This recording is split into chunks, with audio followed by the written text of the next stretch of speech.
So I'm Deirdre. I work at AVAC based in New York with Kevin and Jessica, who you've just heard from, and Emily to my right here. So one of the so you all just heard a lot about cure research. So we're going to shift gears a little bit and look towards prevention. So thinking about microbicides. And AVAC as an organization, we work across a number of different interventions. And so this is going to sort of go on the prevention for HIV negative women. So just wanted to start out, we heard, if you were at the plenary this morning, we heard a little bit about microbicides. So just wanted to get a sense from folks, and feel free to raise your hand and we can pass the mic. Who's heard of a microbicide? And who doesn't work at AVAC? And which is perfect because then we can spend the next half an hour talking about it. And so this is totally new information to all of you. Excellent. Sorry? Okay, so strong new information. And can I actually hear where, I met you earlier, you're from Cuba. Where is everyone from? I'm Devin. I'm from the U.S. And I work for an organization called the Center for Health and Gender Equity.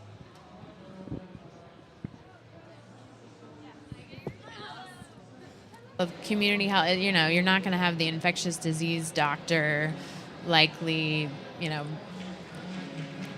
being that sort of front face with women, and they might write the prescription if that's needed, but otherwise it's absolutely engaging with sort of frontline providers who actually see patients a lot and have a relationship to build that relationship and talk about it.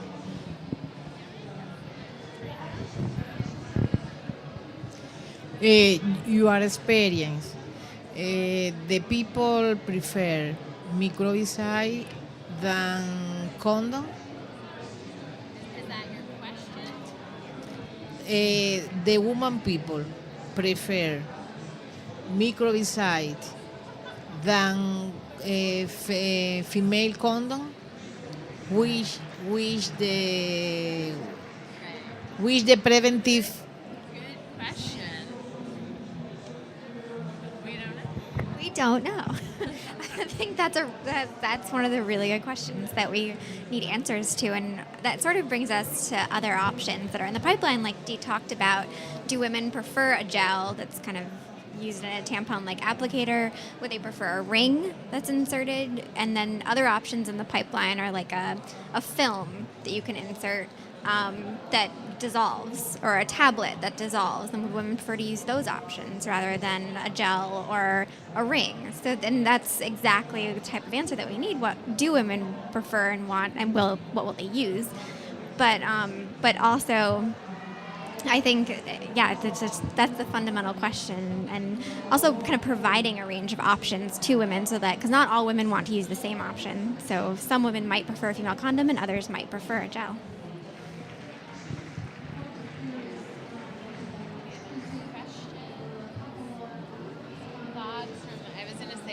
We also, our colleague from Change has this nice report that talks a lot actually about this exact thing. How do we, what is the prevention agenda for women? And I don't think I've read the whole thing, but I think a lot of the discussion at that particular meeting that the report is on is around sort of the new prevention options and microbicides. I'm curious one of the things so AVAC started mostly focusing on AIDS vaccine research, and a lot in the early days we would think about rollout of vaccines, like for example the HPV vaccine. So how, that was approved, almost 10 years ago now, and how has that been delivered? It's for against a sexually transmitted disease. It's for young women. How has that rollout happened? How has that gone? And having taking some of the lessons from that and how do we apply that to future products that are, again, like, oh, you have to talk about sex and drugs and young women, and how do you learn lessons from what we've tried to do before? Or if I'm not sure if anyone works in a setting where they're talking about pre-exposure prophylaxis, so the idea of taking an antiretroviral pill on a regular basis to reduce risk.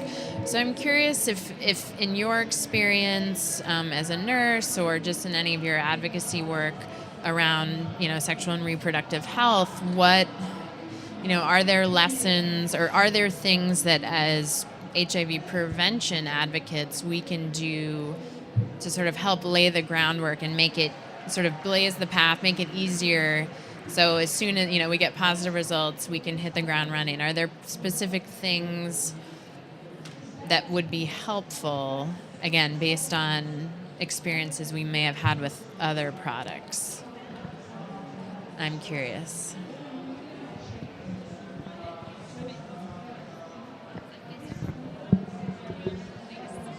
I guess in Australia, it's the fact that it's in the schools, really, and that we're getting in before, at an age when, it's a very young age. So I think that's where it's been effective. That's my sense, that it's sort of accepted because it's actually really expected. It's a government program. So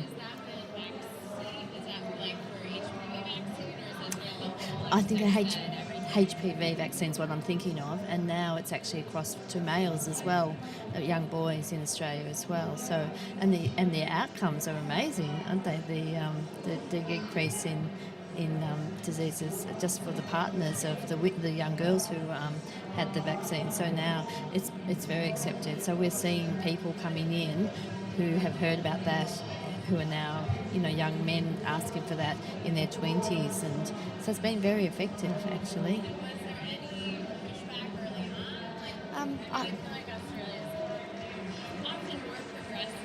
Right. Yeah.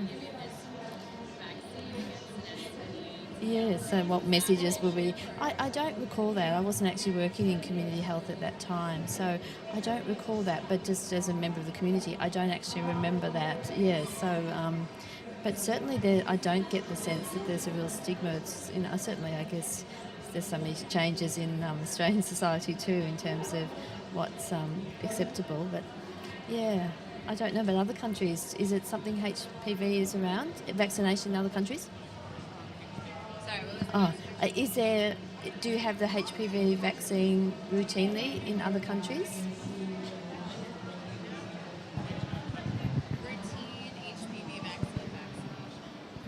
In the U.S., yes. I mean, it's pretty, you have to, it's covered under most healthcare system. My daughter's got it.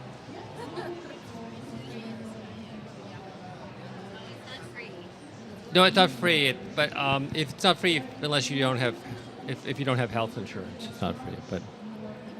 But yeah, well, you have a better healthcare system. We have a kind of a messed up healthcare. It's getting a little better, but.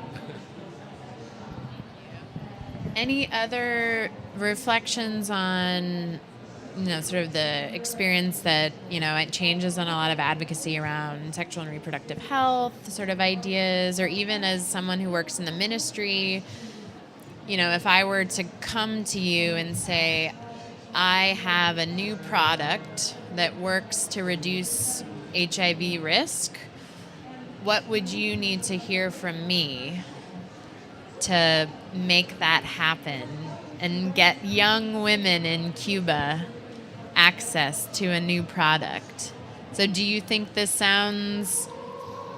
Are you interested in the idea of a microbicide? Do you think your colleagues at the ministry would be?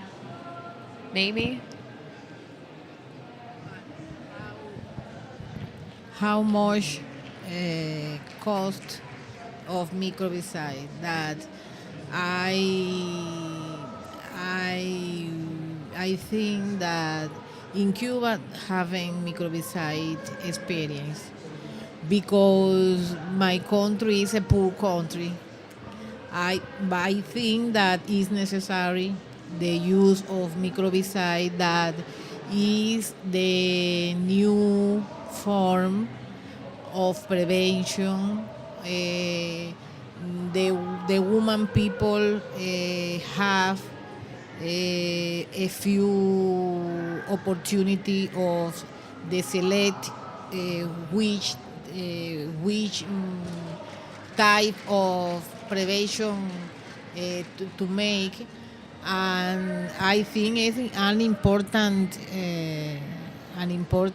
element for the prevention of AIDS, because I think that the poor country is impossible the use of microbicide for this moment, because don't have.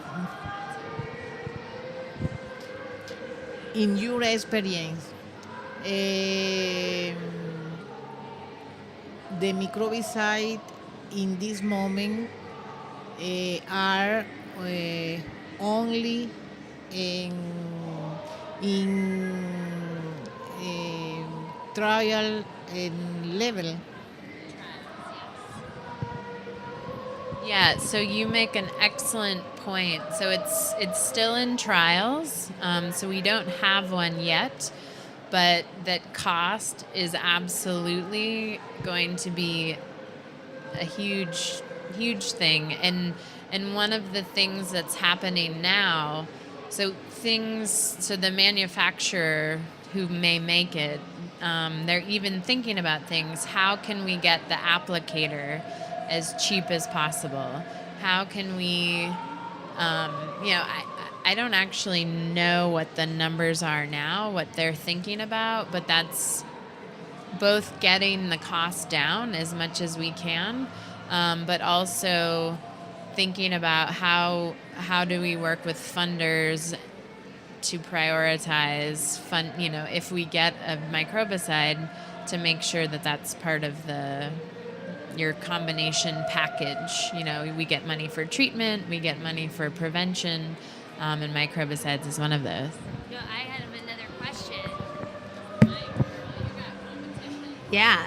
So my question is how. I might in a minute.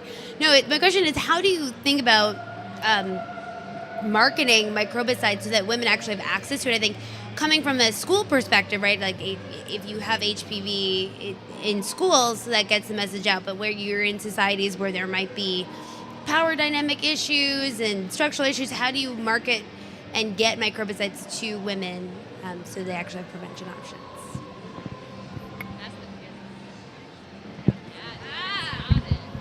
So I just also wanted to respond quickly to the cost question, because that's really been a struggle with our female condom advocacy. And I think some of the challenge is figuring out how do you measure the benefits beyond just prevention, but also in having more women-controlled options. How is that affecting gender equality in the community? And how do we measure that and then demonstrate to people that that's an actual benefit, against the cost of procuring and programming female condoms, these programming costs are going to go down as you continue investment, but you kind of have to make that case, and that's been a challenge for us, and maybe a challenge with microbicides. So that's what was the other question? I'm now forgetting. Oh, right.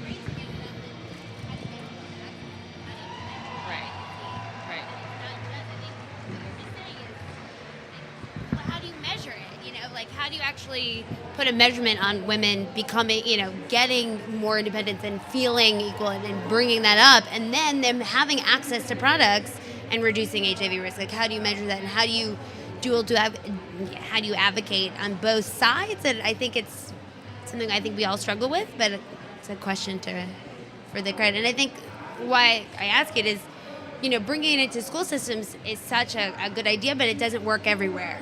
And so what are other ways that we can think about rolling that out?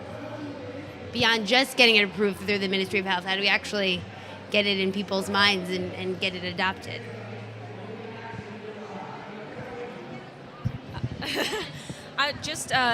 So we're a member of the International Steering Committee of the Universal Access to Female Condoms. They're just over there. And they talk a lot about how some of their partner organizations bringing female condoms into spaces where women already gather and where women already see as a sort of space in their community. So that's just one idea. When it comes to any sort of option that's focused on women-centered, women-initiated, women-controlled, is bringing it to where women gather already and training those people, as community liaisons, to be able to talk about them with their clients.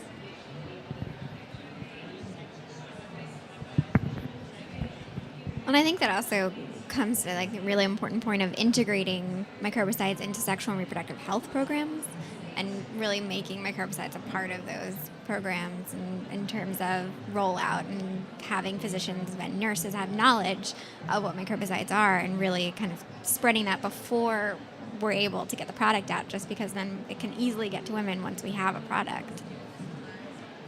Yeah, so it's figuring that out now while we still have a little time. Other questions about any of the other products, the rings? We talked a bit about the gel. So Depivirine ring is the other one you might hear a bit about. So there are 2 large-scale trials happening now, with results expected in 2015, I think, 2016. So a lot coming down in the next 18 months. So hopefully doing a lot of those things, working with sexual and reproductive health and, people looking to integrate, with female condoms and the like, how do you get the prevention package? Do we have newbies? Welcome. Are you here to learn about microbicides or are you just resting? Okay. Yeah. Feel free to grab a bag with materials. There are plenty of them. Welcome, sir.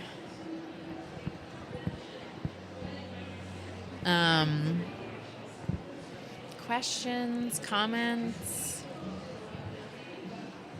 I have the mic for a while, so I can keep talking.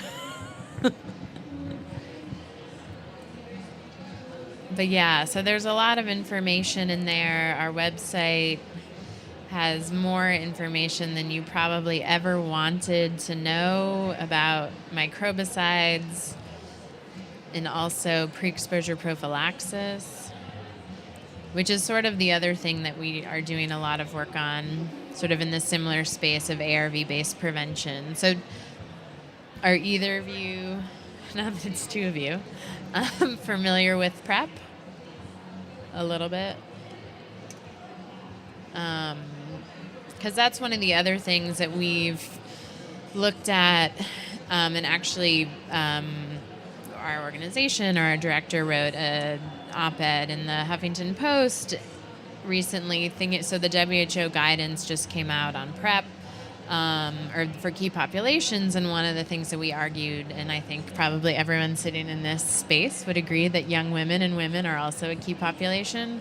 So how do we make sure to message that it's not just an MSM intervention? And so that's one of the other spaces we're working in a lot. And again, but it's the same kind of thing. We've had PrEP for so long. How do we not let the same thing happen with microbicides to get people excited? But it's interesting because I feel like there's a different feeling around microbicides for a lot of people, in the sense that it grew up as a sort of women's empowerment, a lot of like women-controlled options and groups, and a lot of early feminists being like, we need a new option. This is microbicide gel. So there's a lot of that like women-centered around it, such that actually rectal microbicides are quite a bit behind in the pipeline compared to vaginal microbicides.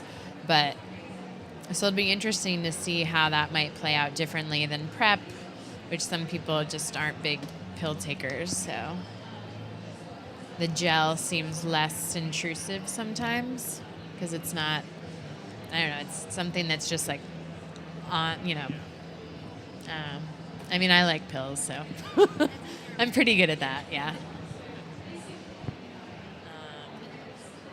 Anyone else have questions about microbicides or anything related to prevention research? Because we work, or cure, we can go back to cure.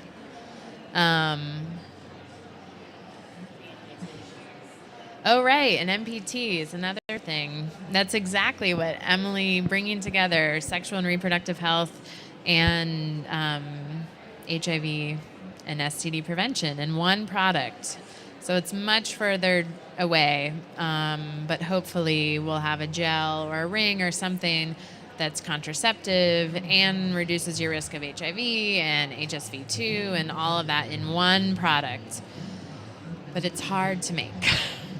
But there's investment in it and people are excited about it. So hopefully, and Emily's done a lot of lovely fact sheets and infographics on it. So it can probably answer any question about the crazy things that we're doing for MPTs, including finding another word for it.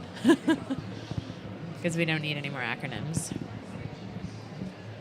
Any final comments from anyone? And let people get a snack. And take bags, please.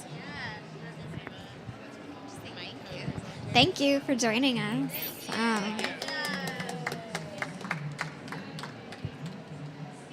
Everyone looks so familiar. Thank you for coming.